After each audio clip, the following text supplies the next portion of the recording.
Welcome to mega nine TV. నేను మీ రాణి.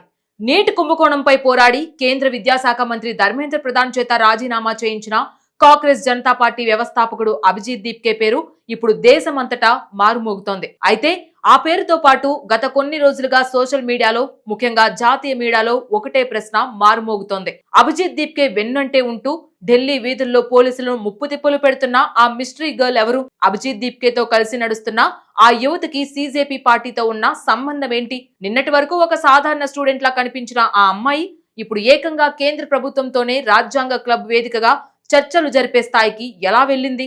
సాక్షాత్తు ప్రధానమంత్రికే నేరుగా కౌంటర్ ఇచ్చిన ఆ యువతి ఎవరు? ఆమె బ్యాక్గ్రౌండ్ ఏంటి? Let's watch. దేశవ్యాప్తంగా లక్షలాది మంది నెటిజన్లు క్యూరియాసిటీని పెంచేసిన ఆ మిస్టరీ గర్ల్ పేరు వైష్ణవి గౌర్. మరాఠీ మీడియాతో పాటు జాతీయ సోషల్ మీడియాలో మిస్టరీ గర్ల్ గా తెగ వైరల్ అవుతుంది. యూత్ పవర్ తో పుట్టుకొచ్చిన కాంగ్రెస్ జనతా పార్టీకి ఈమె జాతీయ అధికార ప్రతినిధి.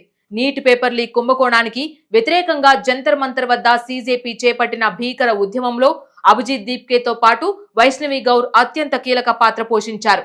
అభిజిత్ దీప్కే ఉద్యమానికి ఒక రూపమిస్తే దాన్ని తన పదునైన వాగ్దాటితో జాతీయ మీడియా ముందుకు తీసుకువెళ్లింది ఈమెనే. అందుకే ఇప్పుడు మహారాష్ట్ర మీడియా మొదలుకొని నేషనల్ మీడియా వరకు ప్రతి ఒక్కరి దృష్టి ఈ యువ నాయకురాలిపైనే పడింది. ఉద్యమం ఉవ్వెత్తున ఎగిసిన సమయంలో పోలీసుల లాఠీ చార్జిని ఎదుర్కొంటూ ఏమాత్రం వెనక్కి తగ్గకుండా జాతీయ మీడియా ముందు ప్రభుత్వ వైఫల్యాలను ఎండగట్టిన ఫైర్ బ్రాండ్ ఈమె. అయితే వైష్ణవి గౌర్ కేవలం మైకుల ముందు మాట్లాడే సాధారణ నాయకురాలు మాత్రమే కాదు, సాక్షాత్తు కేంద్ర ప్రభుత్వ మంత్రులతో టేబుల్ మీద కూర్చొని దేశ విద్యార్థుల భవిష్యత్తు కోసం సీజేపీ తరపున బేరసారాలాడుతున్న మాస్టర్ మైండ్. కేంద్ర విద్యాశాఖ మంత్రి ధర్మేంద్ర ప్రధాన్ రాజీనామా చేయాలన్న ప్రధాన డిమాండ్ నెరవేరిన తరువాత కాన్స్టిట్యూషన్ క్లబ్ ఆఫ్ ఇండియా వేదికగా ప్రభుత్వంతో జరిగిన కీలక చర్చల్లో సీజేపీ తరపున వైష్ణవి గౌర్ స్వయంగా పాల్గొన్నారు. అక్కడ ఆమె ప్రభుత్వం ముందు మరో 3 పదునైన డిమాండ్లను ఉంచారు. బాధితులైన విద్యార్థుల కుటుంబాలకు నష్టపరిహారం ఇవ్వాలని, ఉద్యమంలో పాల్గొన్న అమాయక విద్యార్థులపై పెట్టిన ఎఫ్ఐఆర్లను తక్షణమే రద్దు చేయాలని, అలాగే జూలై 20న విద్యార్థులపై లాఠీచార్జ్ చేసిన పోలీసు అధికారులపై కఠిన చర్యలు తీసుకోవాలని ఆమె ప్రభుత్వాన్ని డిమాండ్ చేసింది.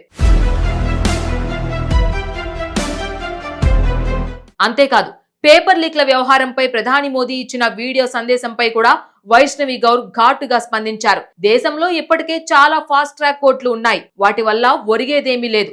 ముందస్తు నివారణ వ్యవస్థలో జవాబుదారీతనం తీసుకురావాలంటూ సాక్షాత్తు దేశ ప్రధానికే కౌంటర్ ఇచ్చి నేషనల్ పాలిటిక్స్ లో హాట్ టాపిక్ గా మారింది వైష్ణవి గౌర్. నిన్నటిదాకా వీధి పోరాటాలు చేసిన కుర్రకారు ఇప్పుడు రాజ్యాంగ క్లబ్ లో కూర్చొని కేంద్ర ప్రభుత్వానికి డిక్టేట్ చేసే స్థాయికి ఎదిగారు. సోషల్ మీడియాలో మిస్టరీ గర్ల్ గా వెలుగులోకి వచ్చిన వైష్ణవి గౌర్, అభిజిత్ దీప్కే లాంటి యువ నాయకులు కేవలం సిస్టమ్ ను ప్రశ్నించడమే కాదు, దాన్ని సమూలంగా మార్చేందుకు రాజకీయంగా ఎంత దూరమైనా వెళ్తామని నిరూపించారు.